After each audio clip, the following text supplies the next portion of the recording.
এখানে আমরা এখন কি করব, এই যে পি ট্যাগটা আছে এই পি ট্যাগের পরে হচ্ছে আমরা ইনপুট একটা নেব, ইনপুট এবং ইনপুটের একটা ক্লাস নেম দেবো আমরা। ক্লাস নেম কি দিব, এটা হচ্ছে লিস্টের ভিতরে যে ইনপুটটা আছে লিস্ট ইনপুট, এটা আমরা ক্লাস নেম দিলাম এবং এটা আমরা ক্লোজ করলাম।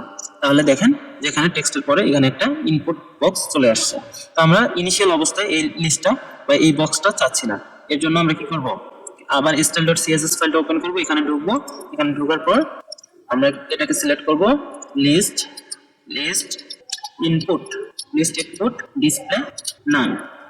ইনিশিয়াল অবস্থায় থাকবে না, যখন আমরা এডিট বাটনে ক্লিক করব তখন এগুলো চলে আসবে।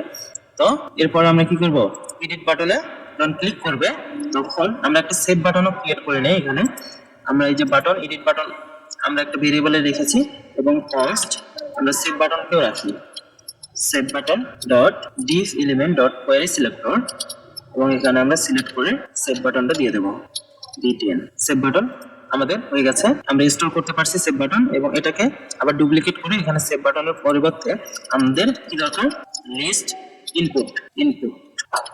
ইনপুট এবং এখানে আমরা দেব ক্লাস নেমটা পরিবর্তন করে লিস্ট ইনপুট। তাহলে এখানে আমাদের এইটা ভেরিয়েবলে সেভ করে রেখেছি।